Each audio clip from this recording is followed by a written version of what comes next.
Ahí estamos ya grabando la segunda parte de la clase, y ahora voy a compartir con ustedes la presentación que tiene que ver con el rol de la Superintendencia de Pensiones.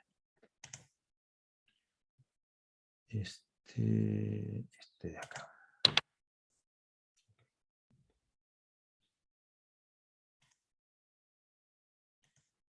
Bien. ¿Se ve en la pantalla? Superintendencia de Pensiones. Sí se ve, profe. Perfecto, gracias. Vamos entonces ahora a esta parte. Ok. La Superintendencia de Pensiones es una organización estatal cuyo rol principal es regular y fiscalizar a las administradoras de fondos de pensiones, ¿ya? Que son las instituciones que tienen a cargo las distintas funciones del sistema de pensiones del decreto 3500. ¿Ya?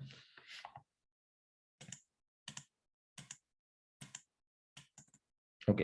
Esta Superintendencia de Pensiones se creó en el año 2008, pero ojo, es simplemente sucesora de la que se llamaba Superintendencia de Administradoras de Fondos de Pensión, que fue la que se creó en el año 80, iniciando funciones en mayo del año 81. ¿Okay? Entonces, ¿por qué ocurrió esto? Simplemente porque el año 2008 hay una reforma al sistema de pensiones que crea algunas actividades distintas a las que ya existían. Entonces el rol de la Superintendencia de FP cambia y deciden cambiarle también el nombre. Pero son las mismas personas, las mismas oficinas las que se llevan a cabo. Es un simple cambio de nombre y de legislación de función. ¿Okay? ¿Cuál es la relación entre Superintendencia de Pensiones y Gobierno? A través de la Subsecretaría de Previsión Social del Ministerio del Trabajo. Esta superintendencia es la que representa al Estado de Chile en el sistema de pensiones. Y el objetivo, ya de alguna manera lo mencionábamos, ya que tiene que ver con la regulación y supervisión del sistema de pensiones del decreto 3500, pero no se limita a eso. También supervisa y controla el sistema de pensiones solidarias que administra el IPS, como ya lo vimos al principio de la clase anterior, y también supervisa y controla a la institución administradora de fondos de cesantía, que es la que se denomina AFC. ¿Okay? Este cuadrito que está acá tiene cifras a diciembre del 2019 y nos permite mirar más o menos cuál es el número de personas que están formando parte de cada uno de los sistemas. En el sistema de pensiones del decreto 3500 existen las categorías de afiliados, cotizantes y pensionados. ¿Ya? Este es el sistema que ¿cómo se llama?, cubre a la inmensa mayoría de la población de Chile. Como pueden ver, afiliados a diciembre del 2019, 10,9 millones, cotizantes 5,6, pensionados 1,4. Y están las pensiones de todo tipo. El IPS, ¿ok?, no tiene la característica de afiliados, pero sí solo la de cotizante y pensionado, y estamos hablando de 28.000 cotizantes y 615.000 pensionados. Las cifras son un poco distintas de las que presentamos en la presentación del IPS, pero es debido a los distintos tiempos en los cuales están tomados. Ok, aquí una aclaración. ¿Cuál es la diferencia entre afiliado y cotizante? ¿Qué creen ustedes? ¿Qué diferencia un afiliado de un cotizante? Creo que el cotizante es el que justamente está actualmente trabajando, y el afiliado puede que se haya afiliado hace un tiempo y en este momento no esté cotizando. Muy bien, excelente la respuesta. Cotizante, como tú dices bien, es aquella persona que está hoy día desempeñando una actividad laboral con contrato y obviamente está pagando cotizaciones en alguna de las administradoras de fondo de pensión. ¿Mm? Afiliado es cualquier persona que en algún momento de su vida se inició en el mercado laboral. ¿Okay? Porque por el mero hecho de firmar un contrato, por primera vez queda automáticamente afiliado al sistema de pensiones del decreto 3500 en alguna administradora, cualquiera. Pero un afiliado puede ser alguien que desempeñó un trabajo hace 10 años atrás, ¿ok? Y nunca más lo volvió a hacer, o falleció, o sus trabajos posteriores fueron informales, ¿ok? Entonces, los afiliados por eso aparecen mucho más que los cotizantes, porque no necesariamente las personas que por primera vez se inscriben en este sistema, no necesariamente son los mismos que están hoy día cotizando. ¿Okay? Ahora, toda persona que cotiza, obviamente es un afiliado. ¿Okay? Obviamente. Y uno se afilia por una sola vez en su vida. Una sola vez. La vez que ingresa al sistema por primera vez. ¿Bien? Okay.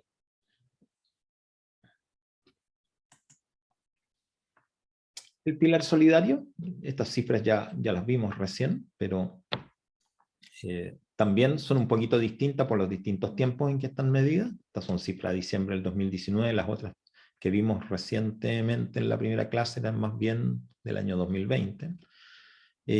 Los beneficiarios de aporte previsional solidario, 982.000, en el otro caso vimos que eran cercanos a 1 millón, ¿ya? Y las PBS, o pensiones básicas solidarias, 589.000. En el otro caso vimos que eran algo así como 700.000. ¿Okay?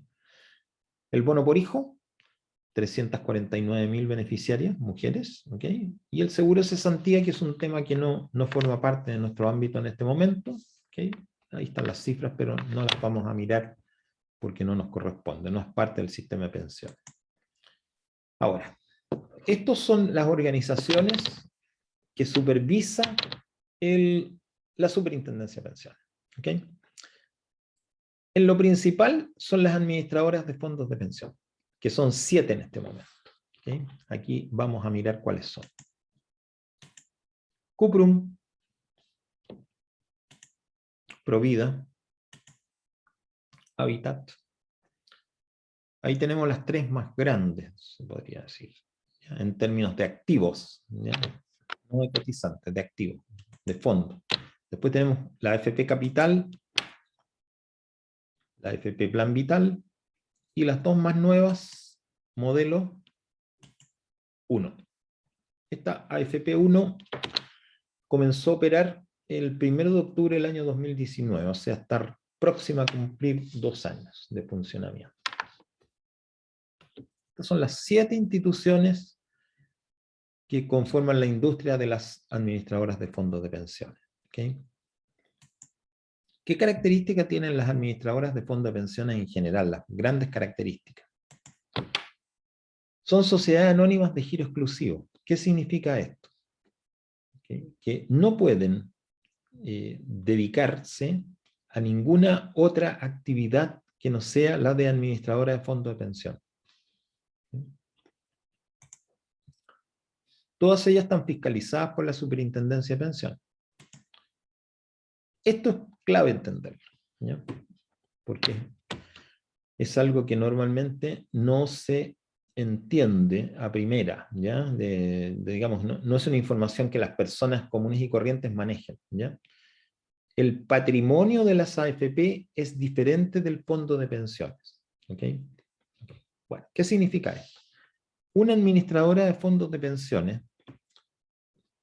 puede ser organizada por un grupo de personas que tenga intención de hacerlo y conforman entonces esta sociedad anónima llamada administradora de fondos de pensiones y tienen que enterar un capital mínimo, ¿ya? ¿Sí? Que es un capital aportado por los socios, ¿ya?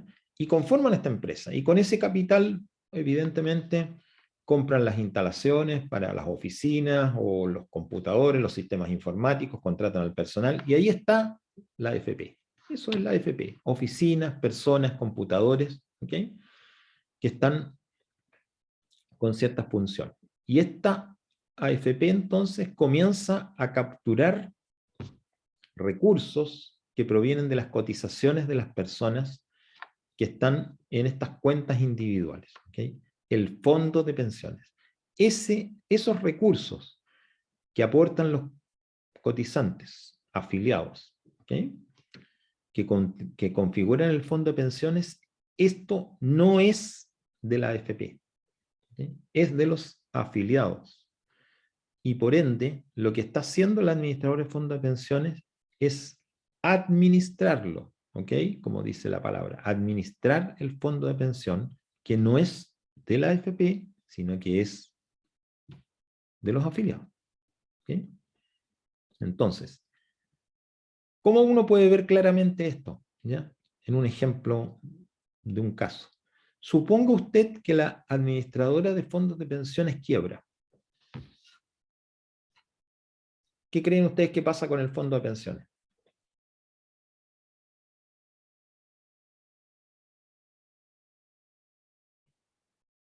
La administradora quebró. Se supone que no debería perderse. Exactamente. No solo se supone, sino que es así. ¿Okay? Porque el fondo de pensiones no es de los dueños de la AFP. ¿Okay?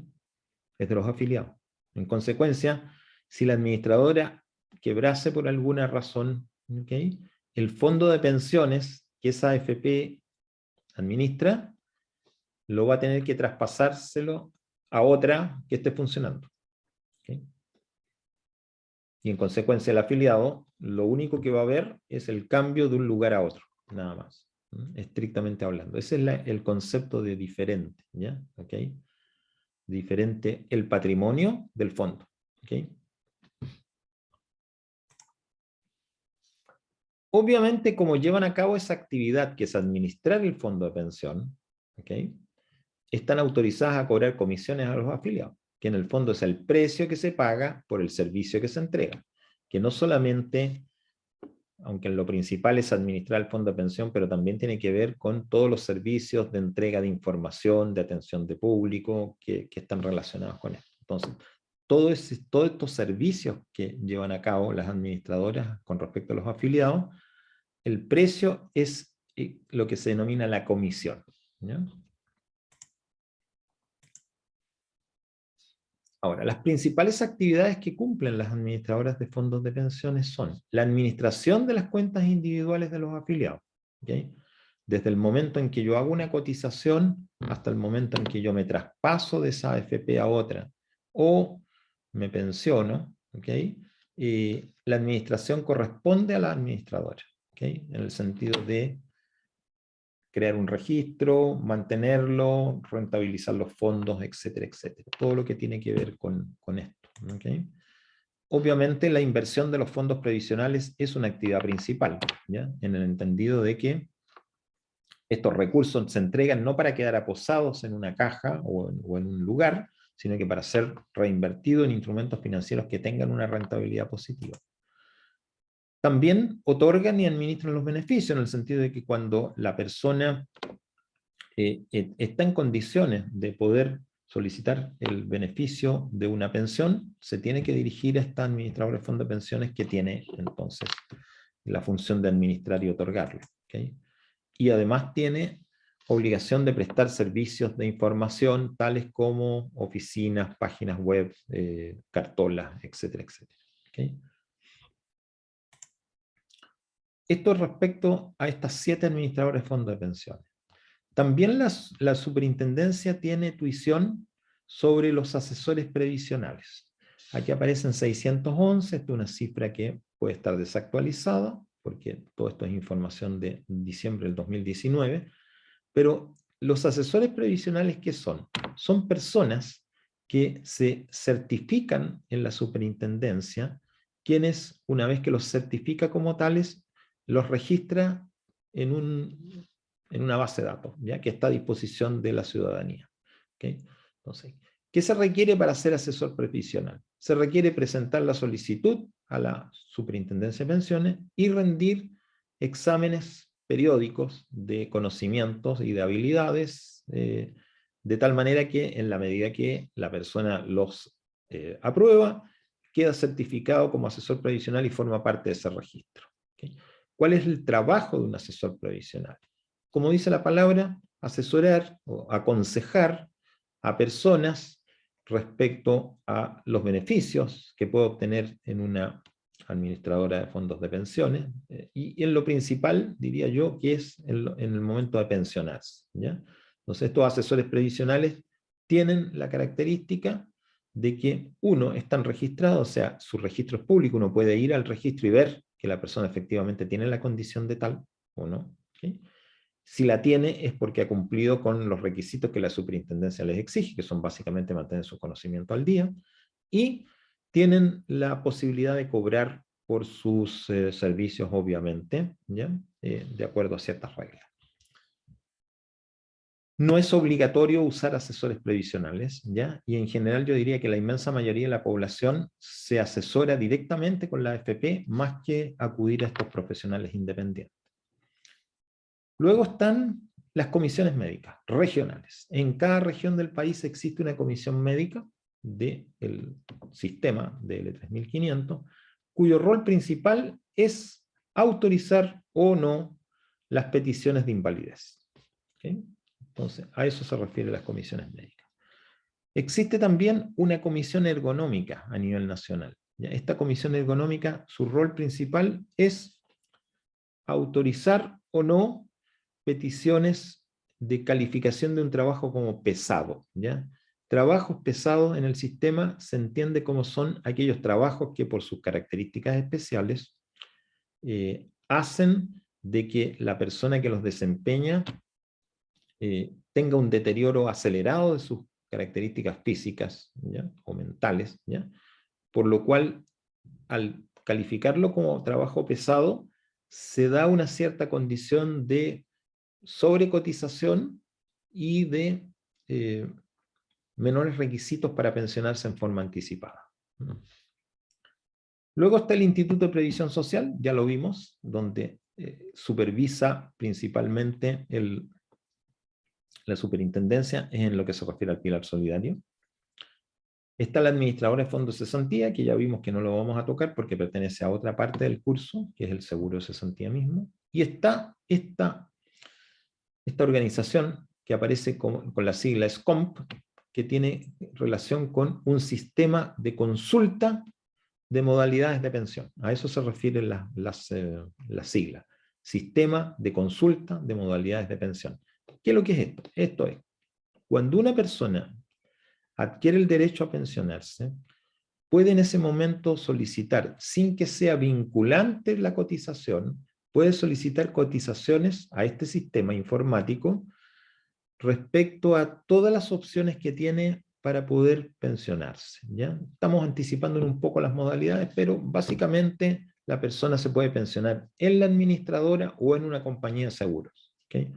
En consecuencia, en teoría, si no existiera este sistema, uno tendría que cotizar en varias partes yendo presencialmente o virtualmente a ellas y obtener cotizaciones. Lo que hace este sistema es que las cotizaciones se unifican en un solo documento, ¿okay? Y se entregan a las personas para que puedan tomar mejores decisiones. Este sistema también es supervisado por la Superintendencia de Pensiones. Vamos a mirar algunas cifras finalmente del sistema para formarnos una idea de los valores que están dando vuelta al respecto, ¿ya? Aquí está cuál es el valor de los fondos de pensiones al 30 de junio del reciente, o sea, de hace un par de meses atrás, ¿okay? Pero siempre es bueno compararlo, porque los valores en sí absolutos no nos dicen mucho. Comparémoslo con lo que había al 31 de diciembre del 2019. Y vemos que el total de fondos de pensiones ha caído, tanto si lo medimos en pesos como lo medimos en dólares. ¿Okay? ¿A qué se debe esa caída?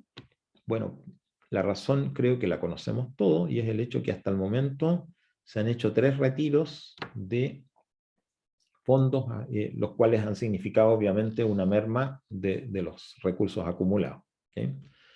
Una forma bien interesante de verlo es verlo como proporción del Producto Interno Bruto del país, ¿ya?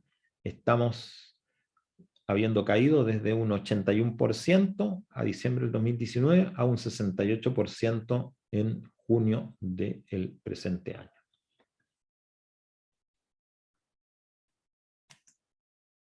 Ahí tenemos la primera cifra, medida en dólares, cómo cayó. Y la segunda, en porcentaje del PIB, también cómo cayó. ¿Ok? Bueno, hay que tomar en cuenta que los retiros restaban, ¿ya? Pero durante todos estos meses también hubo aportes de las personas que seguían cotizando. Por ende, los retiros son mucho más que la caída que ahí se ve entre estas dos fechas. Aquí tenemos un gráfico que muestra cómo han evolucionado los fondos de pensiones desde el año 2015. ¿Ya? Es una mirada más larga, 6 años, y interesante ver cómo estos valores iban creciendo con una tendencia obviamente creciente, ¿okay? Hasta que se provoca el primer pique, aquí, que lo estamos mostrando con este óvalo rojo, y esa primer caída importante que estamos viendo ahí es cuando se declara la pandemia. Son los primeros meses de la pandemia donde los fondos de pensiones perdieron grandes cantidades de dinero por efecto fundamentalmente de la caída de las bolsas a nivel mundial. ¿Okay? Sin embargo, los fondos se recuperaron.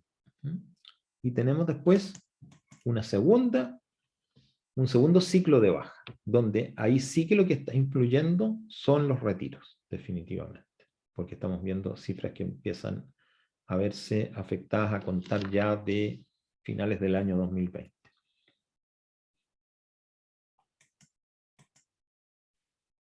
Este gráfico, o esta tabla en realidad, muestra cómo están invertidos en distintos instrumentos los fondos de pensiones al finalizar el mes de junio del 2021. En lo básico, hay instrumentos nacionales e instrumentos extranjeros. Las proporciones son bastante parecidas, 48,5, 51,5. ¿Okay? Y luego lo interesante es ver que los instrumentos nacionales están invertidos fuertemente en renta fija, ¿okay? Y los instrumentos extranjeros están invertidos más fuertemente en renta variable que en renta fija. ¿Okay? ¿Conocen ustedes la diferencia entre renta variable y renta fija?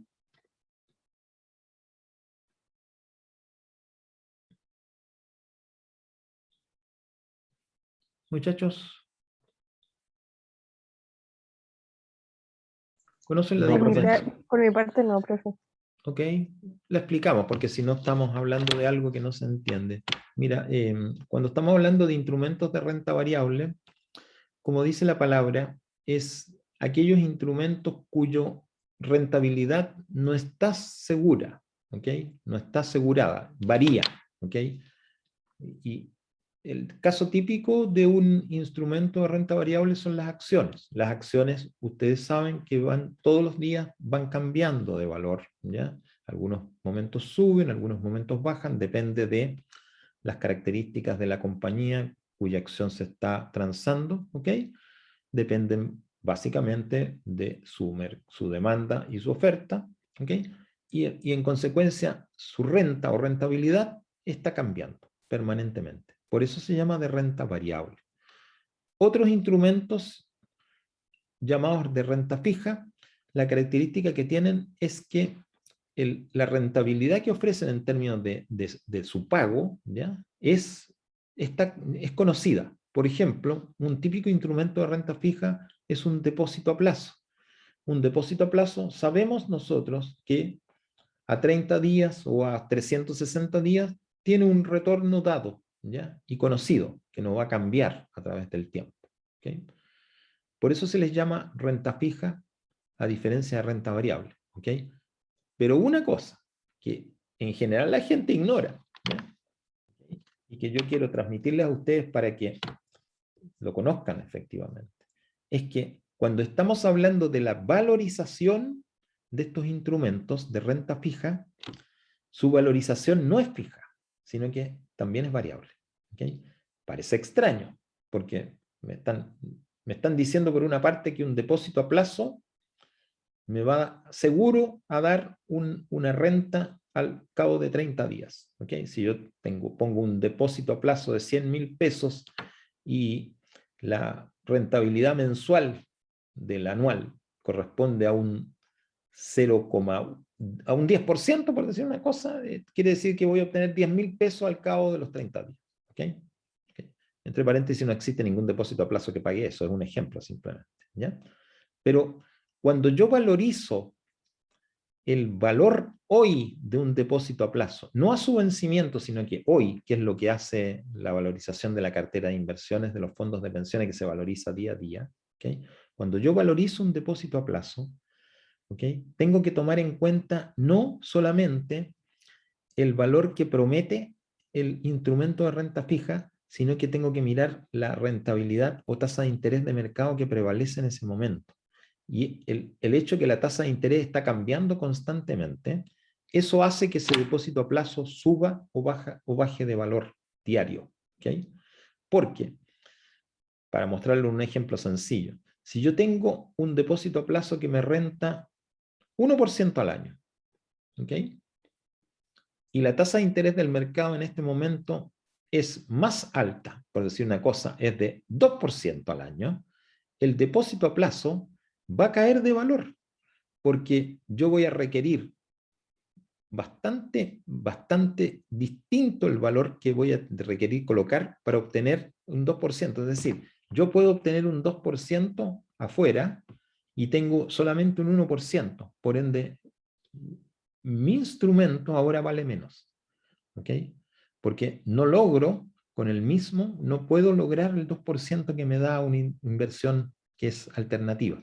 Y por ende, mi instrumento ahora es mucho más barato. ¿Ok?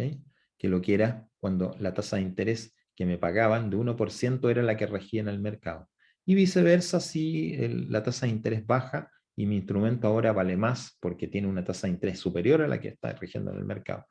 Como estas carteras todos los días tienen que ser valorizadas, la renta fija para efectos de ingreso es fija, pero para efectos de valorización diaria es tan variable como las acciones. ¿Okay? Espero no haberlos mareado con esta información que les estoy dando, pero es para que ustedes conozcan esto. Y esto es lo que hace la gran diferencia. ¿Han escuchado en los últimos días, o en las últimas semanas, decir que los fondos ¿cómo se llama? En los fondos de pensiones, los fondos tipo E han caído mucho? ¿Han escuchado eso?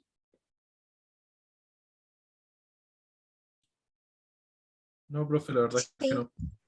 Algunos sí, otros no. ¿Ok? Bueno, me adelanto un poco a lo que viene después, que los fondos tipo E son aquellos fondos que son más conservadores. ¿Ok? Son los que le recomiendan que coloquen las personas que están más cerca de pensionarse o hay aquellos que están pensionados, porque se supone que esos instrumentos más conservadores tienen menos variabilidad. Sin embargo, dado los retiros que están hechos de los fondos de pensión y dado el mayor riesgo que tiene la economía chilena en este momento, las tasas de interés han tendido a subir. ¿Ok?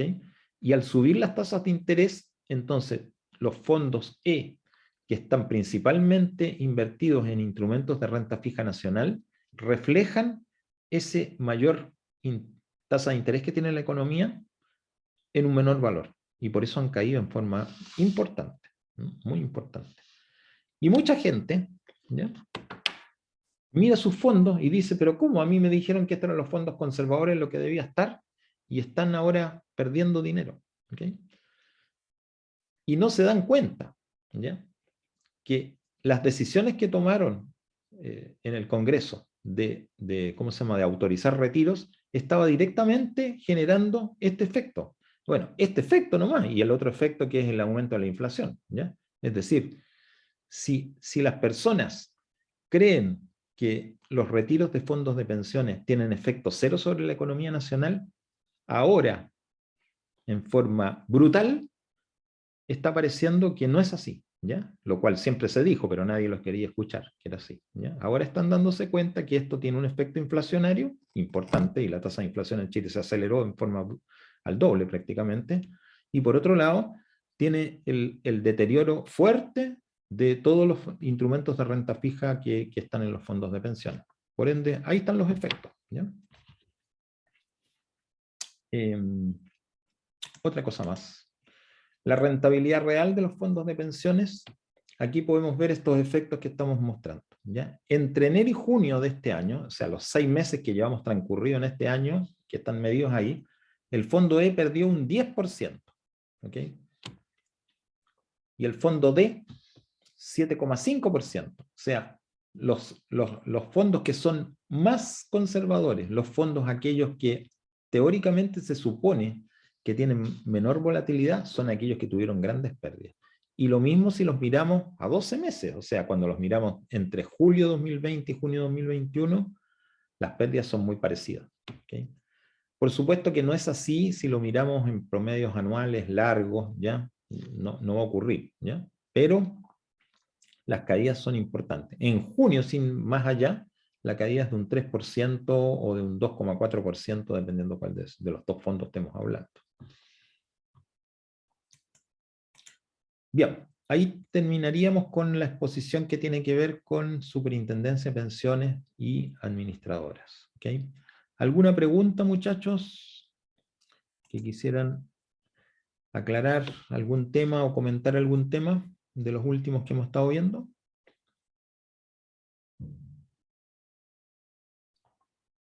¿Nada les llama la atención o les parece que merece un comentario mayor? No tanto por mi lado. ¿Benjamín, alguno? No tanto por mi lado. Ya. Me pregunta alguien si todo está en los textos. No necesariamente está en los textos, porque por ejemplo cuando estamos analizando el tema de la superintendencia, no hay un texto que tenga eso, desgraciadamente, Valentina. En algunos casos sí, en algunos casos no. Pero en general, lo que vamos a empezar a ver ahora, que es el pilar contributivo obligatorio, el voluntario y el solidario, van a estar en las guías, ¿ya? Y el tema de la previsión de las Fuerzas Armadas está en un texto, ¿okay? Bibliográfico que entregamos. El tema de la seguridad también, seguridad social en general, también está en un texto que entregamos. Y el tema del sistema de pensiones en general del decreto 3500 está en un tema, en una biblia que estamos entregando. Y vamos, de acuerdo a lo que alguno de los compañeros me pidió, voy a complementar con un artículo, con un capítulo de un texto que tiene que ver con la parte, llamémosla así, del sistema antiguo de reparto. Ok, bueno. Bien, entonces lo que vamos a hacer es ahora pasarnos al último tema de hoy, que era el tema de la segunda parte, pero lo vamos a extender, que es el tema de el pilar contributivo obligatorio. Voy a cerrar esta parte de acá, para que no nos moleste. Y vamos a compartir este archivito. A ver si lo tenemos abierto. Creo que no lo tengo abierto. Voy a abrirlo.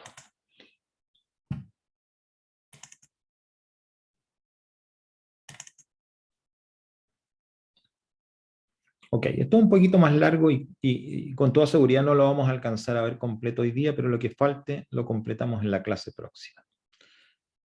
Entonces, vamos a compartirlo ahora.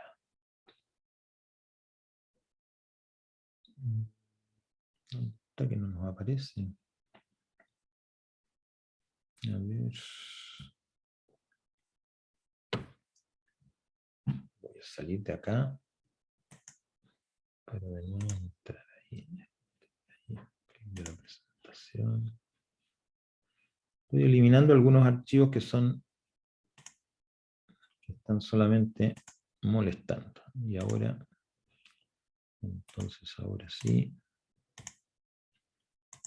sí compartimos. Ahora sí, me imagino que ahora sí que se está viendo el pilar contributivo obligatorio, ¿verdad? Sí, profe. Sí, se ve. Perfecto, impecable. Entonces, partamos acá. ¿cuáles son las bases del pilar contributivo obligatorio? Como digo, como hemos dicho, el sistema de pensiones del decreto 3500 tiene como 3 cajoncitos, ¿ya? Este es uno de el principal cajón, que es la parte contributiva obligatoria, es decir, las cotizaciones obligatorias del sistema, a qué van y cuáles son los beneficios. Y los otros dos que son adicionales son la parte voluntaria, es decir, que el sistema tiene la posibilidad de que yo voluntariamente cotice y para determinadas cosas que vamos a verlas en la próxima clase, y está este pilar solidario que ya le miramos ya algunas partes, ¿ya? Las partes principales, que son las pensiones básicas solidarias y el aporte previsional solidario. Lo que vamos a ver hoy día es el corazón del sistema, que es el pilar contributivo obligatorio. Entonces, ¿cuáles son las bases principales? La primera es que este es un sistema de capitalización individual en la parte contributiva obligatoria, donde hay cada afiliado, una vez que se afilia al sistema, se le crea una cuenta individual.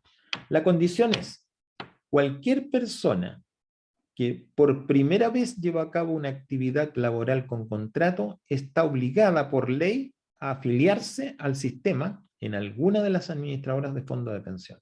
¿Okay? O sea, toma esta característica de afiliado por el mero hecho de incorporarse por primera vez al mercado laboral. ¿Okay? Y esa categoría de afiliado no la pierde jamás en su vida. Va a permanecer para siempre allí. ¿Okay? Esa cuenta o registro donde yo aparezco con mi RUT es lo que permite que yo reciba cotizaciones, que son los pagos que mensualmente me van a descontar de mi remuneración, ¿okay? Y también que se registre la rentabilidad que yo pueda obtener por la inversión de los fondos que estoy, como se llama, aportando. ¿Cómo esos fondos que yo acumulo como cotizaciones y rentabilidad los puedo recuperar? Como pensión, exclusivamente.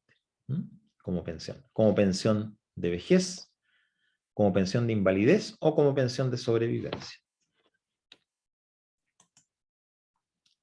Ya lo dijimos, la afiliación es obligatoria. La administración de los fondos es privada y corresponde a las administradoras de fondos de pensión en forma exclusiva, las que pueden cobrar comisiones por gestión de administración de fondos. ¿Okay? Y esto es bien interesante conocerlo, que es la afiliación obligatoria de los trabajadores que inician labores a una AFP en particular, que es la que se denomina la licitada. ¿Por qué existe este sistema? Este sistema lo estableció la ley de alguna forma con el propósito de lograr que hubiera competencia entre las administradoras de fondos de pensiones por el cobro de comisión. Okay. Se dijo en algún momento que las comisiones eran altas, ¿ya? Entonces se pusieron a pensar, ¿cómo podemos hacer para que se bajen las comisiones? Entonces la respuesta fue, imaginemos un sistema donde le ofrecemos a las administradoras que ofrezcan la menor comisión posible. ¿Y qué les damos a cambio para que ofrezcan la menor comisión posible? Les damos una masa de afiliados cautiva. ¿Cómo podemos hacer esto? Bueno, hagamos que aquella que presente la cotización de comisión más baja reciba exclusivamente ella a todos los afiliados durante un periodo de 2 años.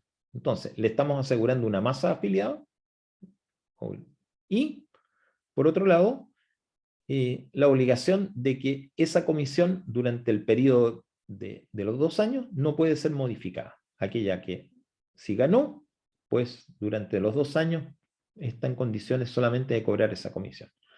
Y efectivamente, cuando se comenzaron a hacer las licitaciones, la comisión que ofrecieron las administradoras en ese momento fue bastante más baja que la que estaba rigiendo para el resto, ¿ya? Los primeros años, los primeros periodos fueron ganados todos por AFP modelo, ¿okay? Con una cotización del orden del 0,7, 0,6, que era aproximadamente la mitad de lo que cobraba el resto. ¿Okay?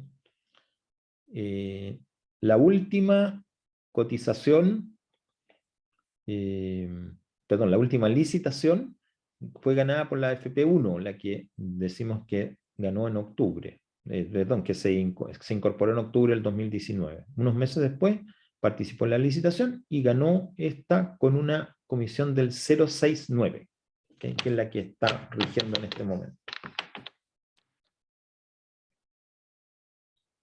Esta afiliación obligatoria de un trabajador que inicia labores es solamente por un periodo de 2 años. Transcurrido el periodo de 2 años, el trabajador puede cambiarse o permanecer en la AFP licitada sin ninguna obligación.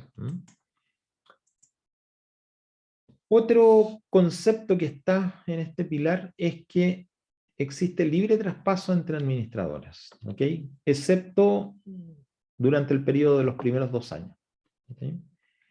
Entonces, una vez transcurrido este periodo, ya, la persona puede cambiarse de AFP a AFP todas las veces que estime conveniente hacerlo.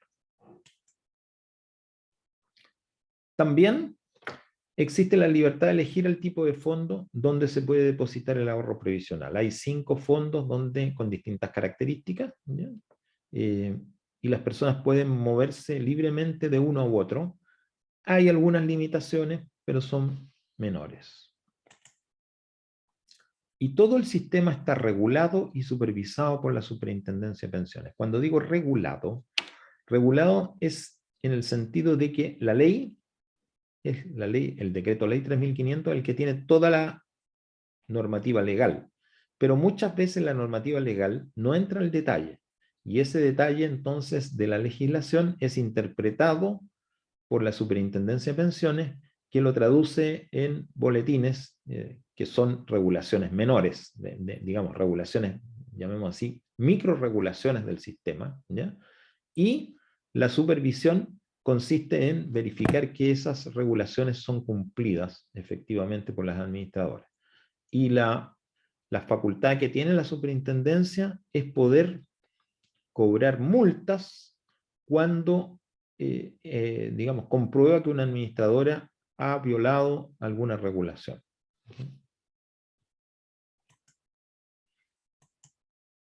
La cobertura legal. ¿A quiénes cubre este sistema? A todos los trabajadores dependientes, porque para todos los trabajadores dependientes es obligatorio. Pero también para trabajadores independientes. Esta obligatoriedad de los trabajadores independientes es relativamente reciente, a contar del año 2018. Y en la práctica, pese a que se diga que es obligatoria, para el grupo que es obligatoria, es para aquellos trabajadores independientes que cobran sus servicios a través de boletas de honorario. ¿Sí? Porque es la única forma real que existe de poder verificar que estos trabajadores tienen un ingreso. ¿Okay? Aquellos trabajadores independientes por cuenta propia, ¿ya?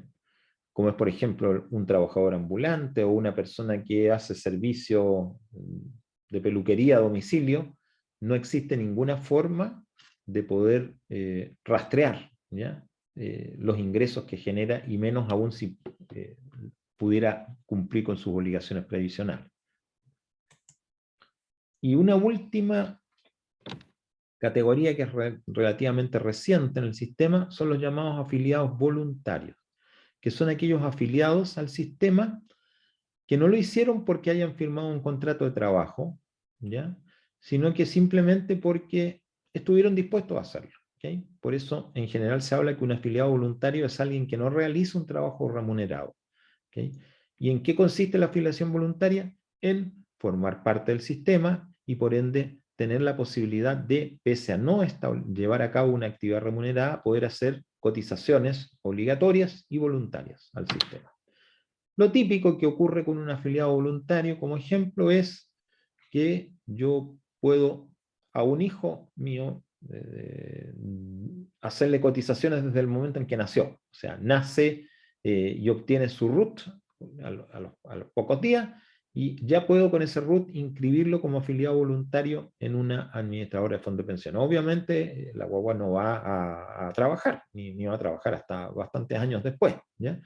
pero durante todos los años, durante todos los meses, puedo estar yo haciéndole cotizaciones en el fondo, teniendo la posibilidad de formarle un fondo en forma voluntaria a través del tiempo, hasta que llegue el momento en que él se desempeñe como tal en el mercado laboral. Las cotizaciones.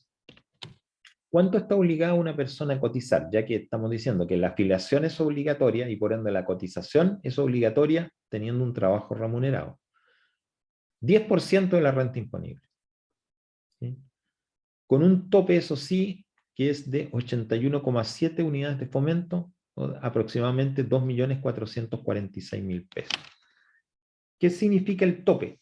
Significa que si yo tengo una renta sobre ese valor, no estoy obligado a cotizar ese 10% por el tramo que va sobre los 2.446.000 pesos.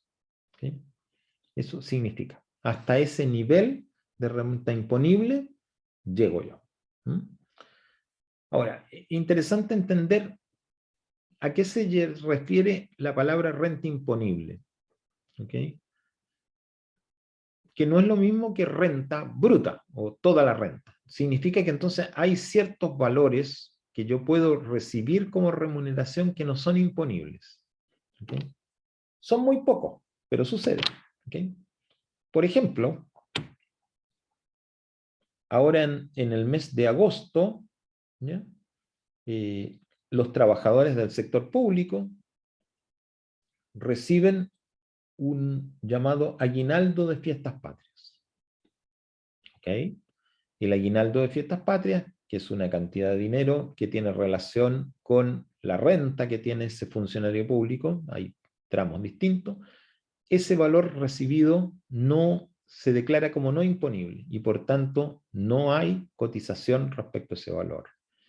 Para trabajadores incluso del sector privado, es frecuente recibir una denominada asignación de movilización, ¿ok? Que en relación a que es un valor que se entrega como una especie de aporte para cubrir los gastos de transporte de la persona. ¿Okay? Esa asignación también se considera no imponible, es decir, tampoco entra dentro de este monto sobre el cual hay que cotizar. Ejemplos, ¿ok? Hay algunos otros casos distintos a los que menciono. Dijimos recién que las administradoras están facultadas para cobrar comisiones o precio por los servicios que prestan. Cuando estamos hablando de cotizaciones obligatorias, la comisión está relacionada con la remuneración imponible directamente, no con el monto del fondo de pensión, sino que con la remuneración imponible. Y estas comisiones varían actualmente entre un 1,45 las más caras y un 0,69 las más bajas. ¿Sí? Pero eso sí, si yo estoy afiliado en una administradora de fondo de pensiones, todos los afiliados se les cobra la misma comisión. ¿Sí? O sea, la diferencia está entre AFP y AFP. ¿Sí? Estos son los valores. Como pueden ver, el máximo valor 1,45 o 2 que tienen 1,44 son las AFP más caras. Y las más baratas son las más nuevas, modelo 0,77 y uno que tiene el 0,69, que es la comisión mensual licitada.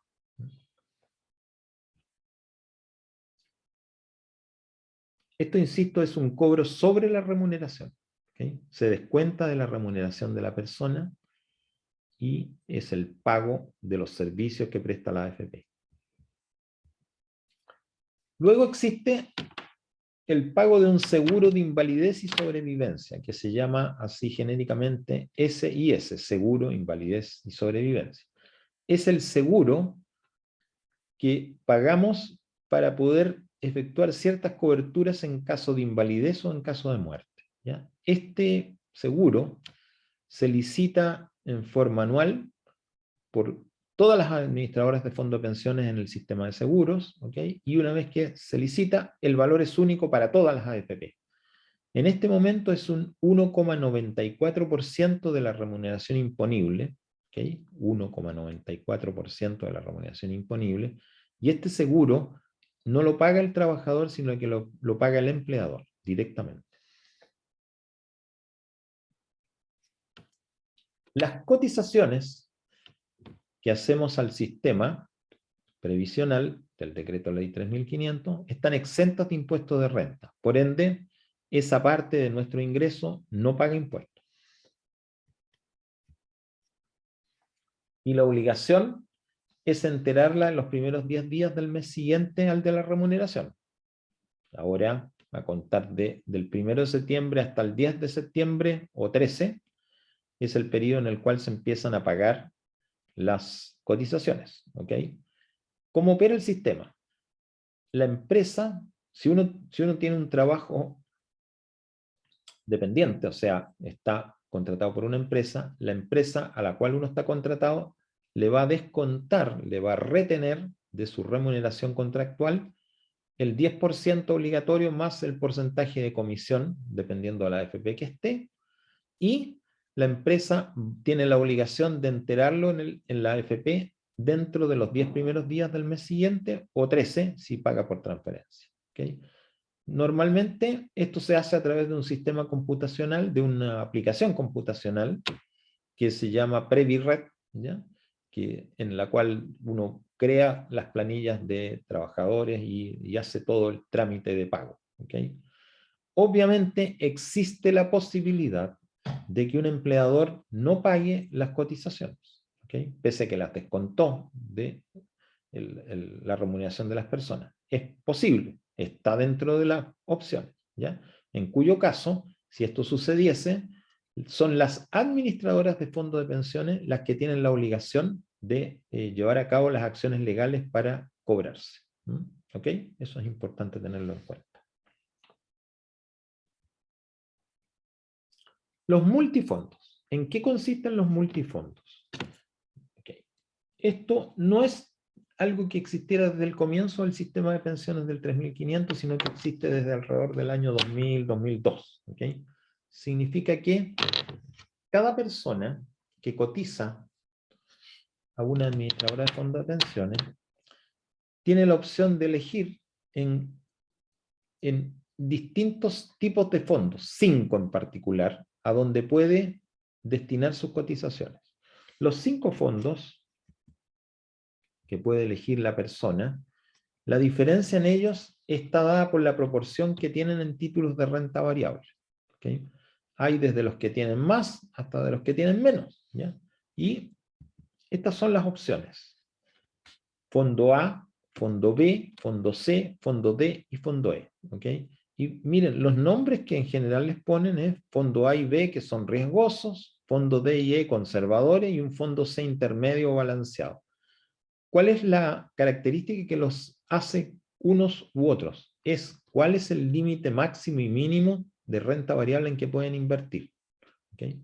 Fíjese usted que los fondos más riesgosos pueden invertir hasta un 80% en renta variable y un mínimo de un 40%.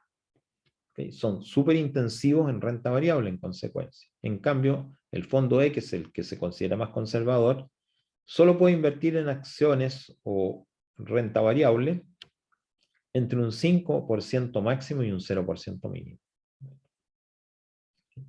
Esta es la diferencia que hace algunos fondos de otros. ¿Okay? En general, la condición es que una persona elige libremente en qué fondos quiere estar. ¿Okay? Pero hay algunas limitaciones. Son de dos tipos. La primera tiene que ver con la edad de la persona. ¿Ya? Aquí lo que ha querido el legislador es proteger a las personas de llevar a cabo, elecciones que pudieran ser un poco riesgosas y que pudieran afectarles en consecuencia en su pensión futura o su pensión actual. Y eso es lo que hace de que a los varones sobre 56 años y a las mujeres sobre 51 años no se les permita invertir sus fondos obligatorios en el fondo A. ¿Okay? Solamente está permitido del B al E. ¿Okay? Y cuando las personas están pensionadas en la AFP, no se les permite invertir ni en el fondo A ni en el B, solamente en el C, D y E. ¿Ya? ¿Okay? Esto es una limitación, insisto, que el legislador pensó que tenía un efecto positivo al evitar que las personas tomen riesgos altos en un periodo de tiempo en el cual ya están cerca de pensionarse o ya se han pensionado. La segunda limitación no es una limitación en realidad, sino que más bien es una elección automática, porque puede ocurrir de que una persona se incorpore, se afilie al sistema previsional y no indique cuál es el fondo al cual quiere invertirse. ¿Okay? En cuyo caso el sistema, por defecto, los asigna. ¿Ya? O al B, si la edad es 35 años o menos, al C, cuando están con edades entre los 36 y los 55-50, y por sobre esa edad los asigna en forma automática al fondo D. Es decir, si yo elijo, voy a ir donde elija. Voy a tener una limitación por edad, exactamente la que vimos antes. Pero si yo no elijo, el sistema me va a colocar en alguna parte, ¿okay? En forma automática. Esa es la lógica de los multifondos. Otras características que tienen los multifondos es que el traspaso es libre entre fondos, o sea, yo me puedo mover de un fondo a otro todas las veces que quiera, sin ninguna limitación, más allá que la que hemos mencionado antes. ¿Okay? Las administradoras de fondos de pensiones pueden cobrar comisión por traspaso de fondos cuando son más de 2 veces en el año, están facultadas por la ley, aunque no lo hacen. ¿Okay? Y los saldos de cotizaciones los puedo distribuir hasta 2 fondos exclusivamente. O sea, no podría tener yo mi fondo de pensión distribuido en 4 fondos distintos. Solo puedo tenerlo en 2, ¿okay? Como máximo. En 1 o en 2. No puedo tenerlo en más. Antes de pasar a los beneficios, ¿alguna pregunta, algún comentario? Hemos visto bases conceptuales del sistema de pensiones, ya hemos visto cotizaciones, hemos visto multifondos. Profe, ¿Sí? antes de que se me olvide, que quedé con una duda. Que por Adelante. ejemplo, cuando una persona inicia en el mercado laboral, ¿Mm? cuando inicia, por ejemplo, le hacen elegir entre alguna FP. Imaginemos que eligen eh, Habitat. Y No, después, no, estimado, eso no es posible, porque si se está iniciando en el mercado laboral, hoy, obligatoriamente se tiene que afiliar a la FP1, porque es la licitada. ¿Ok? ya. Y después de 2 años, ahí se puede cambiar Después de de 2 años, AFP. es libre para cambiarse donde quiera, las veces que quiera. Claro, exactamente. Ya. Ok. Exactamente. Con Exactamente. eso me dejó claro, profe. Perfecto. Esa condición es necesaria conocerla porque me acuerdo que una clase atrás o 2 clases atrás, una compañera, puede ser de esta sección o de la otra, me decía precisamente que sentía que no tenía libertad porque la obligaban a afiliarse a una AFP cuando estaba partiendo. Claro, es que esa no posibilidad de elección está hecha para que las comisiones sean más bajas. ¿Okay? Entonces, es una cosa por otra. O sea, no tenemos libertad de elección los primeros 2 años a cambio de tener una comisión más baja. Básicamente ese es el tema. ¿Mm? Profe, Sí, adelante. disculpe una consulta, es que usted decía que era después de 2 años uno puede hacer el cambio, ¿cierto? Sí, exacto. ¿Pero son 2 años cotizando o, por ejemplo, si es que una persona trabaja un mes y deja de trabajar por los siguientes 2 años, ya se puede cambiar? No, son 2 años cronológicos. ¿Okay? Ah, vale, Tú, ¿cómo se gracias. llama? Si tú te afiliaste a la FP1, supongamos que comenzaste a trabajar el 1 de agosto, ¿ya? Del año 2020, ¿ok? Quiere decir de que hasta que termine julio del 2022 estás obligatoriamente en la FP1, ¿ya? Independientemente que cotice o no cotice, porque nadie puede garantizar que tú vas a tener un trabajo remunerado durante todo ese tiempo. Después de ese tiempo ya quedas liberado. ¿Okay? No es que Ah, vale, no son 2 años de cotizaciones, son 2 años calendario. ¿Mm? vale, gracias. ¿Ok? Profe, una Adelante, duda. por supuesto. Respecto a lo que dijo que cuando uno, por ejemplo, si tenía una guagua, le podía entregar cotizaciones, pero eso se hace como cotización en tal, es que esa parte nunca la había escuchado. Claro, claro. O sea, sí, es que es un poco extraño, por eso es interesante la pregunta para aclarar, ¿ya? Imagínate que tú tienes una guaguita, ¿ya? Nació hace poquito, ¿ya? ¿Ok? Y tú dices, me gustaría hacerle un ahorro a esta guaguita durante sus primeros 20 años de vida para que cuando tenga 21 años tenga un fondo, ¿ya? Ok, entonces tú tienes muchas alternativas, no tienes por qué ir a una AFP, podrías hacer una cuenta de ahorro en un banco si quieres, pero te interesó hacerla en la AFP, entonces dijiste, la voy a afiliar, ¿ya? Esta es una categoría especial porque lo que dice el sistema es que yo me afilio cuando firmo un contrato de trabajo, la guagua no va a firmar un contrato de trabajo, entonces aparece esta figura especial que se llama el afiliado voluntario. Tú simplemente completas la forma, ¿ya? De afiliado voluntario y lo único que necesitas es que la guagua tenga su root, nada más. Una vez que tiene su root, está lista, no tiene más inconveniente que eso. Tú eliges cualquiera de las AFP, haces el formato, ¿ya? El documento, digamos, obviamente online hoy día y queda afiliada automáticamente. Por supuesto que tú tienes una obligación de pago, ¿ya? Mínima, porque hay una cotización mínima que se hace para un afiliado voluntario, que es sobre una remuneración de muy poquito dinero. O sea, tú digamos, si dijeras lo voluntariamente, digamos, obligatoriamente yo tengo que hacer un pago, pero es bajo. Pero la característica principal porque la gente entra es porque yo puedo hacerle una cotización voluntaria, ¿ya? Y la puedo llevar a algunos de los instrumentos que la AFP me entrega, que son o la cuenta voluntaria, precisamente, donde básicamente el gancho que hay es que yo hago ese ahorro en la AFP porque es más barata en términos de comisiones que lo que es hacerlo en otro lado. ¿Okay? Entonces, yo ahí le voy formando un fondo. Como es una cotización voluntaria, yo pago cuando quiera y el monto que yo quiera. Lo único que tengo que hacer es que la cotización obligatoria sí que se la tengo que enterar, pero como digo, es bastante baja. Entonces, en ese sentido opera el afiliado voluntario. Ya, o sea, sería como cotización en sí, no sería como en figura como el ahorro previsional voluntario, sino como la cotización obligatoria, entre comillas.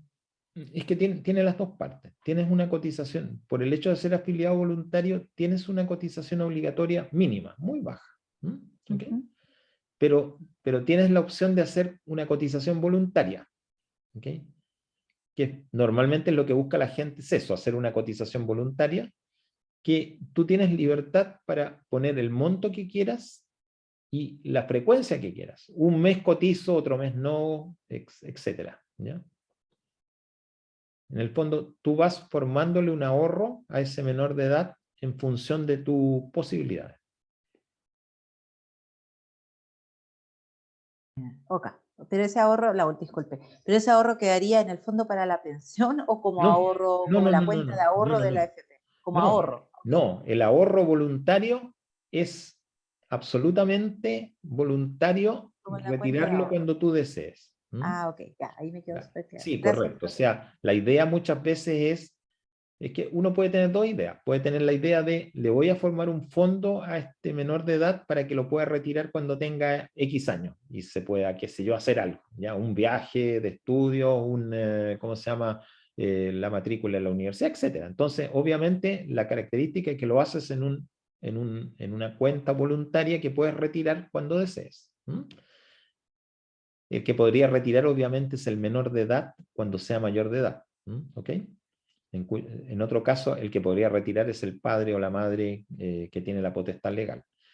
Pero también hay gente que piensa de que le está formando un fondo para que tenga un piso de recursos para pensiones cuando tenga los 65 o los 60 años, una cosa muy, pero muy, muy a lo lejos, ¿ya? Pero también puede hacerlo, y eso se hace a través de la cotización obligatoria. Esa sí que no se puede retirar.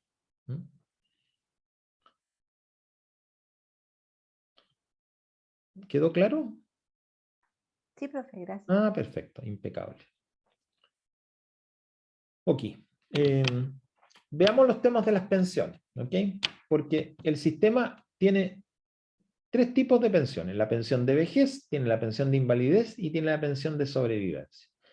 Lo normal, o el mayor número de pensiones, siempre va a estar por las pensiones de vejez. ¿Okay? todo caso, lo interesante es conocer cuál es el requisito. Simplemente edad. 65 años los hombres, 60 años las mujeres. No hay ningún requisito de cuánto dinero junté en mi cuenta. ¿Ok? El derecho es únicamente a la edad. Ojo, es un derecho, no es una obligación. Nadie está obligado a pensionarse a los 65 o 60 años. ¿Ok? Solamente que yo, a contar de esa edad, puedo hacerlo cuando yo desee. Es de mi voluntad. ¿Ok? Antes no podría hacerlo, porque no cumplo con ese requisito. ¿Ok? También existe una opción que se denomina vejez anticipada. ¿Ok? Eso significa que yo puedo anticipar mi pensión antes de los 65 años los hombres, antes de los 60 años las mujeres. ¿Mm? Pero ahí, en este caso, el requisito sí tiene que ver con cuántos fondos tengo acumulados. ¿Ok? Entonces, para que yo pueda optar por una pensión de vejez anticipada, tengo que cumplir con los siguientes requisitos. Tengo que ser capaces, con los fondos que tengo acumulados a ese momento, de financiar una pensión que sea igual o más que un 70% del promedio de las remuneraciones imponibles de los últimos 10 años de trabajo, reajustadas por IPC. ¿Ok? Hagámoslo simple. Supongamos que ese promedio de los 120 últimos meses es de 500.000 pesos. Yo tendría que ser capaz, con los fondos acumulados, de generar una pensión a lo menos de 350.000 pesos. ¿Ok? 70% de 500.000 pesos. A lo menos de 350.000 pesos. ¿Ok? Con los fondos que tengo acumulados. Pero hay una segunda condición que dice al menos un 80% de la pensión máxima de aporte solidario, la P+, que actualmente es de 485.000 pesos. Entonces, 80% de 485.000 pesos son aproximadamente 500 por 8, 400. Supongamos que es del orden de 390, 380.000 pesos. Por ahí debe andar. ¿Ok? Entonces, por un lado no podía ser menos de 350, por este lado no puede ser menos de 370, 380. El valor, entonces, me dice que las dos cosas, entonces el valor que manda es el más alto. Entonces, si yo no soy capaz, con los recursos que tengo acumulados, de generar una pensión de 380.000 pesos aproximadamente, no puedo suscribir una pensión de vejez anticipada. ¿Okay? Significa, el sistema no me la va a otorgar porque no cumplo con los requisitos. ¿Mm? ¿Se entiende? Sí, profe. Perfecto. Entonces, está este derecho de anticipar la pensión de vejez, pero bajo ciertos requisitos. ¿Mm?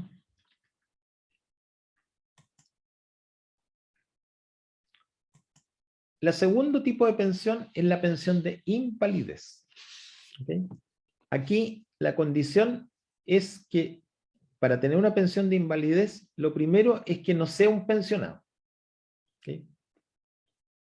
Necesariamente la pensión de invalidez se da a aquellas personas que no tienen pensión de vejez todavía, porque no cumplen con el requisito de edad, ¿ok? Pero que experimentan una pérdida de sus capacidades productivas. ¿Okay? Entonces, yo puedo tener esta pérdida de capacidad o invalidez en dos tipos de estados. Uno es cuando yo pierdo a lo menos 2/3 de la capacidad de trabajo. ¿Okay? Y ahí se denomina invalidez total. ¿Okay? Esto de los tercios, para calcularlo, hay unas tablas que tiene la superintendencia, las comisiones médicas de la superintendencia, donde me dicen, mire, si usted perdió un dedo, eso es un porcentaje tanto. Si perdió los 5 dedos, este porcentaje tanto. Si perdió un brazo, este porcentaje. Y así puedo construir, ya puedo saber cuál es la pérdida de capacidad de trabajo que tengo si llego a tener algún tipo de invalidez. ¿Okay? Pero en definitiva, esta invalidez la determina la comisión médica. ¿Ya? Ellos son los que dicen mire, ¿usted le corresponde una pensión de invalidez o no le corresponde una pensión de invalidez? Total, si son 2/3, o si es más de un 50% pero menos 2/3, parcial. ¿Ok? Y en esos dos casos, ya que me dictaminan, mire, usted tiene invalidez total o invalidez parcial, aplica un porcentaje de un concepto que llaman ingreso base. 70% si es invalidez total, 50% si es ingreso base. ¿Y a qué le llaman ingreso base? Simplemente al promedio de remuneración imponible durante los últimos 10 años anterior al evento que determinó la comisión médica, actualizadas por IPC. ¿Okay? Entonces, si mi ingreso base es de 500.000 pesos y a mí me declaran invalidez parcial, ¿cuál es la pensión que recibo?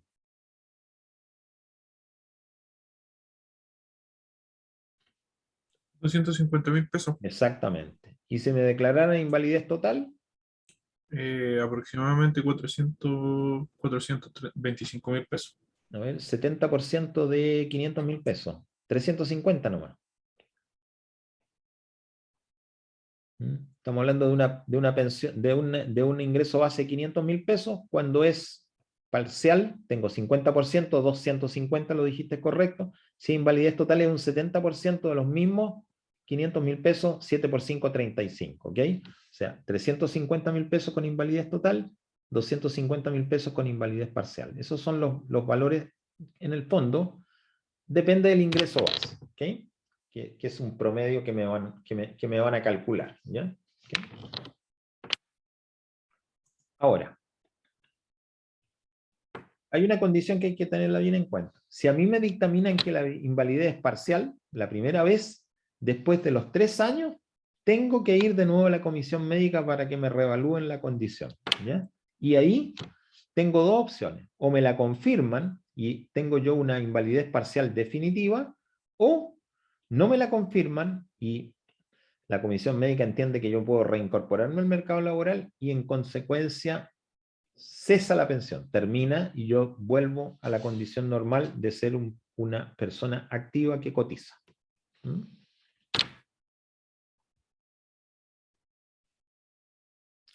Bueno, este ejemplo, ¿ya?, es para mostrar otra cosa. ¿Ok? Son cifras parecidas, pero aquí lo que quiero mostrar es otra cosa. Mira, es mostrar cómo opera el seguro. El ejemplo dice, usted es un afiliado de 55 años que sufre una enfermedad invalidante que es autorizada por la comisión médica como parcial. ¿Okay? Su promedio actualizado de remuneración, su ingreso base es de 700.000 pesos. ¿A cuánto asciende su pensión de invalidez parcial? Ingreso base 700.000 pesos. ¿Qué porcentaje le corresponde como invalidez parcial? 50. Entonces, ¿cuánto sería su pensión de invalidez parcial? 350. 350.000 pesos. Muy bien. ¿Ok? Esa sería la pensión de invalidez parcial que va a recibir. ¿Ok? ¿Qué pasa al tercer año de autorizada?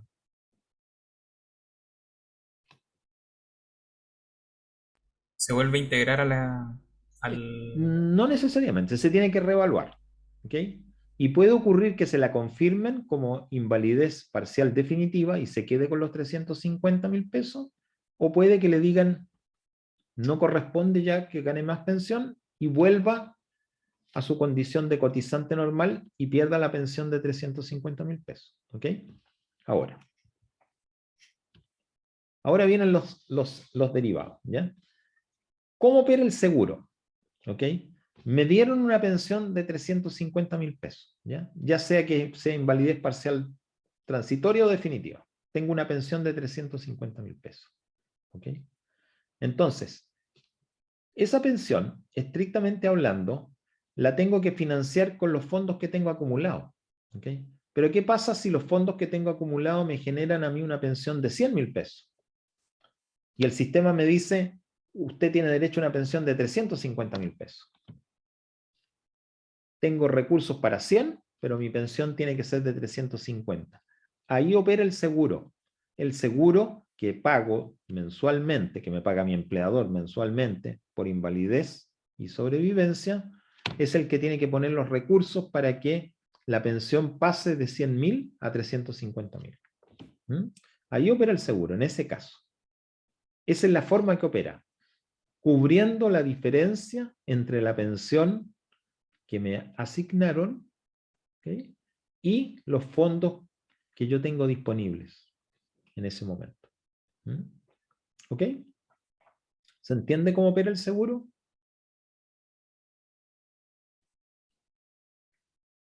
Sí, profe. Perfecto. Perfecto. Ok. Bien. Veamos entonces ahora la pensión de sobrevivencia, ¿ya? Que son los mismos principios, ¿ya? Pero aquí las condiciones son diferentes. La pensión de sobrevivencia ocurre porque fallece el afiliado. Y obviamente entonces tenemos que mirar, bueno, ¿a quién le vamos a pagar pensión ahora? ¿Ok? A los beneficiarios. Y los beneficiarios son solamente cónyuge, conviviente, hijos y padres. ¿Ok? Y en el caso de los hijos, hasta ciertas edades. ¿Ok? Bien. ¿Qué pasa si no hay ningún beneficiario? Y puede ser perfectamente posible que ocurra, ¿ya? De que la persona es soltera, no tiene cónyuge, no tiene conviviente, no tiene hijo y los padres ya están fallecidos. ¿Ok?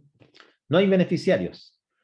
¿Significa acaso que los recursos entonces que esa persona tiene todavía acumulado al momento de su muerte en la administradora de fondos de pensiones son del administrador de fondos de pensiones? No. ¿Ok? No.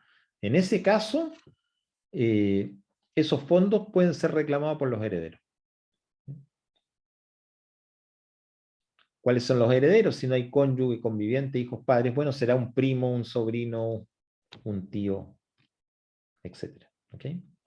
A quien le corresponda legalmente la herencia es quien tiene derecho a reclamar entonces esos fondos que quedaron acumulados allí porque no hay beneficiario. ¿Ok? La pensión de sobrevivencia, si bien es por fallecimiento del afiliado, no corresponde si la muerte es producto de un accidente o de una enfermedad laboral. Porque en ese caso, la pensión de sobrevivencia corresponde al seguro obligatorio de accidente de trabajo y enfermedades profesionales, no a la administradora de fondos de pensión.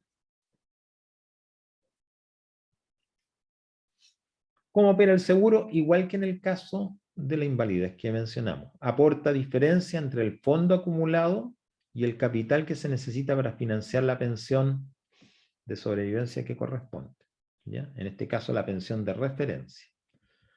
¿Qué es la pensión de referencia? 70% del ingreso base. Ya sabemos que el ingreso base es el promedio actualizado de las remuneraciones imponibles de los 10 años anteriores al fallecimiento. Sobre ese promedio se aplica un 70% y esa es la pensión de referencia. ¿Okay? Pensión de referencia, no la pensión de sobrevivencia, ojo. ¿Okay? Ahora que sabemos qué es la pensión de referencia, ¿okay?, que es la que tiene que financiar el seguro, ¿okay?, en cuanto a aquella parte que no cubren los fondos acumulados de la persona, ¿okay?, entonces tenemos ahora, para ver cuál es la pensión de sobrevivencia, aplicar una tabla de porcentajes, ¿okay?, y esa tabla de porcentajes es la que mostramos acá, ¿okay?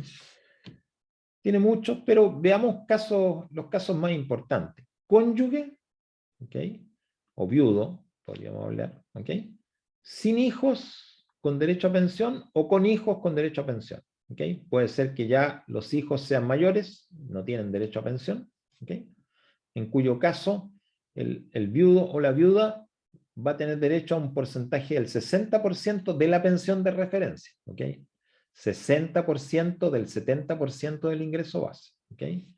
Y cuando la cónyuge tiene hijos que tienen derecho a pensión, vamos a hablar de un 50%. ¿Okay? Los mismos casos son cuando son convivientes civiles, ¿ya? No se diferencian nada en ese sentido. ¿Okay? Los hijos ahora, ¿ya? Cuando los hijos tienen derecho a pensión, ¿okay?, que es cuando son menores de 18 o de 24, si pueden acreditar estudios, estamos hablando de un 15%. ¿Okay? Y así la tabla es cosa de verla y vamos a ver cuál es la calidad del beneficiario y cuál es el porcentaje que le corresponde. Veamos un ejemplo. Supongamos que estamos hablando de una afiliada de 42 años, que fallece, y deja como beneficiario a su cónyuge viudo y un hijo de 12 años. Su promedio actualizado de remuneración imponible de los últimos 10 años es un 500.000 pesos. Ese es su ingreso base. ¿Ok?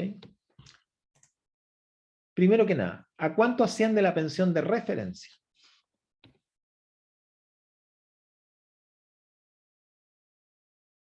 De referencia. Recordemos que la pensión de referencia era el 70% del ingreso base. ¿Cuánto sería la pensión de referencia entonces? 350. 350.000 pesos. Perfecto. ¿Ok? Y ahora nos preguntan, ¿a cuánto asciende la pensión de sobrevivencia de los beneficiarios? Al que ahora tenemos que mirar. ¿Qué beneficiarios tiene esta afiliada?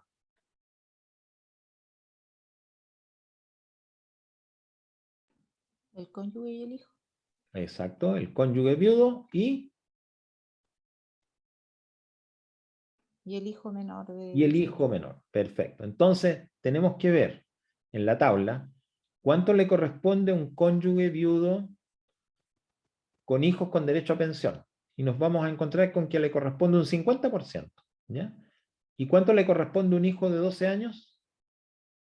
15%. ¿Ok? Entonces, ¿a cuánto le asciende la pensión de sobrevivencia del viudo? 50% de la pensión de referencia, que ya sabemos que la pensión de referencia es 350.000 pesos. ¿Okay? Entonces, la pensión de sobrevivencia del viudo sería multiplicar 350.000 pesos por 50%. 175. Perfecto. Y el hijo es de 15% de la pensión de referencia. Sería multiplicar 350.000 pesos por 0,15. 52.500. Esas son las pensiones. ¿Ok? ¿Estamos? Así se calculan las pensiones de sobrevivencia. ¿Ok? ¿Qué cubre el seguro de sobrevivencia en este caso?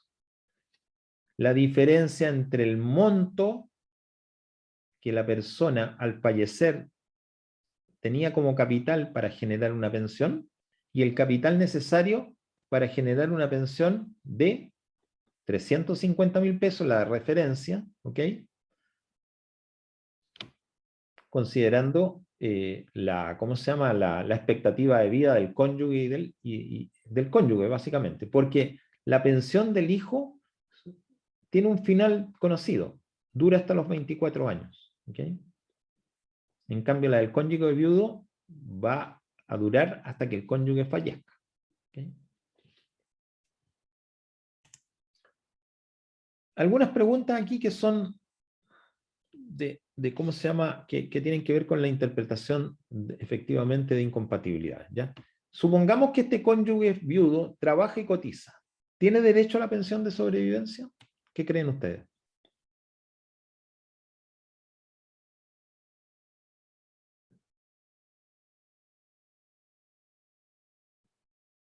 La afiliada falleció, dejó a su marido viudo. Este viudo trabaja y cotiza.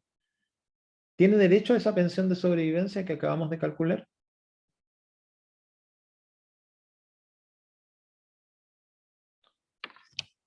¿Qué creen ustedes, muchachos? No estoy segura, creo que sí. Sí, absolutamente sí. O sea, no hay ninguna incompatibilidad con la pensión de sobrevivencia con el hecho que el cónyuge tenga ingreso y cotice. No tiene ninguna relación. ¿Okay? No la pierde porque trabaja y cotice. ¿Okay? ¿Y si se vuelve a casar, pierde la pensión de sobrevivencia?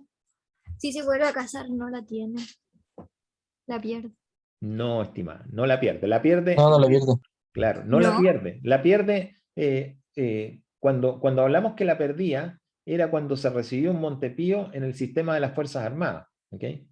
Verdad, verdad, verdad. Sí, sí, sí, sí, sí. En este sistema del decreto 3500, la persona puede volver a casarse todas las veces que quiera y nunca va a perder su pensión de sobrevivencia. Nunca la va a perder, porque no es... Y otra más. Y si se pensiona, supongamos que este viudo termina, digamos, su periodo laboral, llega a los 65 años y se pensiona. ¿Es compatible que él tenga una pensión de vejez y una pensión de sobrevivencia? ¿O tiene que elegir entre alguna de las dos? Yo creo que no, que tendría que tener los dos. Muy bien, exactamente. No hay ninguna incompatibilidad. O sea, él va a tener una pensión de vejez porque él cumplió 65 años y va a tener una pensión de sobrevivencia porque sobrevivió a su esposa que le dejó esta pensión. Exactamente. No hay incompatibilidad. Es decir, él va a seguir ganando su pensión de sobrevivencia mientras viva, trabaje, cotice, se case de nuevo una vez, 2 veces, 3 veces, se pensionen, no hay ningún problema. Son absolutamente independientes. ¿Ya? ¿Ok? El único evento que ocasiona que deje de percibir la pensión de sobrevivencia el cónyuge es que fallezca. Y el hijo que cumpla la edad legal. Nada, no hay ninguna otra cosa que le impida percibir la pensión de sobrevivencia. Muchachos, voy a quedar acá, ¿ya? Para que, ¿cómo se llama? Podamos hacer lo último, la última actividad de hoy, que ya no nos queda nada, ¿ya? Entonces, a contar de bonos reconocimiento, partimos en la clase próxima, más los temas que son propios de la ruta nuestra, que van a ser el pilar solidario y el pilar voluntario, ¿ok? Voy aquí a dejar entonces fuera, al tiro ya, descompartir esta, ¿ok? Y tal como lo hice en la clase anterior, les voy a pedir que tengan la amabilidad de completar la misma encuesta de la clase anterior, donde la idea es póngale nota al profe, ¿ya? ¿Ok? Así que la voy a echar a andar para que ustedes lo hagan a contar de este momento.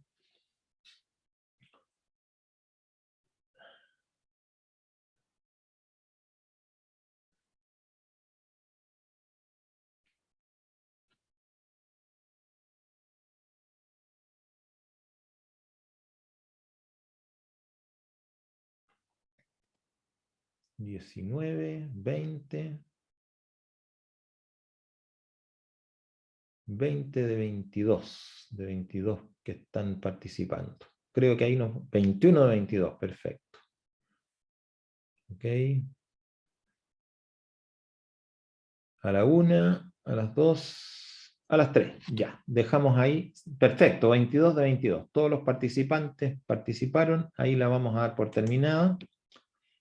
Ahí comparto con ustedes los resultados. ¿Ok? Y ahora solamente me queda darle las gracias por la participación en clase, la asistencia. Y recordarles que para efectos de conectarse a la videoconferencia, vean el link que está en el aula virtual, porque ya no les voy a enviar correo clase a clase con links diferentes, sino que ya es uno solo, el mismo siempre. Y tengo el compromiso de colocar una bibliografía adicional respecto al sistema antiguo de las cajas de previsión, que lo vamos a hacer a la brevedad, y de completar las guías 2 y 3, que lo vamos a hacer antes de la próxima clase. Así es que bueno, me despido. Muchas gracias por todo y que estén muy bien. Tengan un buen fin de semana, incluyendo los Chao, días jueves y profe. viernes. Chao, profe. Gracias. Profe, Profesor. Chao, profe, gracias. Se me olvidaba, las grabaciones como siempre en el Drive de Google y también las pueden rescatar directamente en YouTube colocando el canal Sergio Guerra y van a obtener inmediatamente todas las clases que correspondan. ¿Ya? Las de hoy día van Ya, a profe. quedar unas 2 o 3 horas más probablemente. Ahora sí me despido. Gracias, que estén muy bien. Chao, chao. Chao, profe. chao, profe. Chao.